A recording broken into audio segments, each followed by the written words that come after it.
She fired up. I pulled it off the trailer, got a few passes up and down the street, and that was it. The M38A1 just died, and she hasn't run since.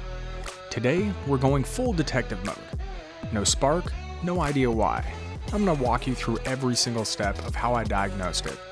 Fair warning, I was convinced I had it figured out, and I was wrong. An answer was sitting in front of me the entire time. First thing, before I go tearing into the ignition system, I need to know if this is a fuel problem or a spark problem. And the easiest way to do that?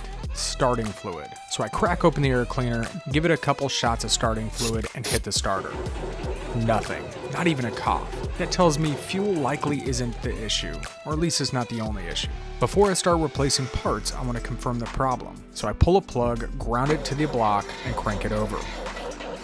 Nothing. No spark. Not even a weak one. At least we know exactly what we're hunting. So on a military Jeep like this, the ignition system is 24 volts. Civilian parts won't always work here, so I start with the ignition switch, and I make sure everything checks out.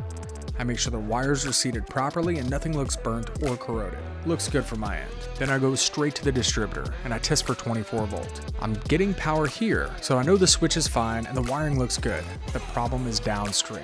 So at this point, I replace the cap, rotor, and points. Now the previous owner gave me a distributor that was full of parts that looked clean and brand new. So I robbed all those parts from that old distributor and put them into my distributor. So most of these parts are wear items on these old engines, and honestly, it's cheap insurance. So I set the points gap and I test again. Still nothing. So I replace a condenser too. The condenser and points work together.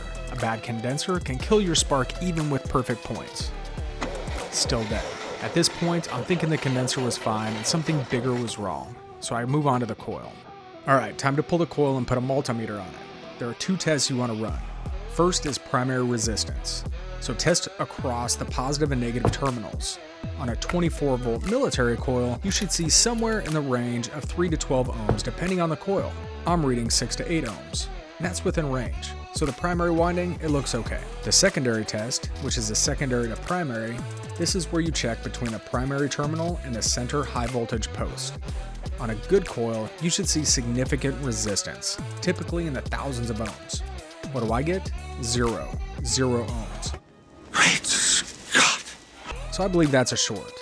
The secondary winding should be completely isolated from the primary. I convinced myself the coil was bad, so I ordered a replacement 24 volt unit and it's on the way. So while I'm waiting for that coil to ship, I get a little restless like everybody does. I pulled all the spark plugs, I cleaned them up, I regapped them. These had a ton of rust.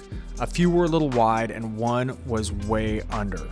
Fresh gaps, clean electrodes. When the parts show up, I want everything else ready to go. And then I run back to the parts store and I grabbed another condenser. I figured it couldn't hurt, it's about 20 bucks. I swapped it in, hit the ignition, and guess what? She fired right up. It was the condenser, the second condenser. Meaning the first replacement condenser that I robbed from that other distributor was defective. So the part that I already ruled out, it was the problem the entire time. That coil, the one I was so sure about, it tested bad on the multimeter, but apparently it was still functional enough to fire once I gave it a good condenser. Lesson learned.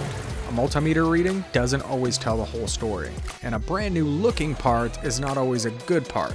So 14 years of sitting, a few passes up and down the street, and one defective condenser, that's all it was. So these old military Jeeps, they're not complicated, but they'll make you earn it. If you've worked through a similar diagnosis on an M38 or M38A1, or maybe even a CJ, I want to hear about it.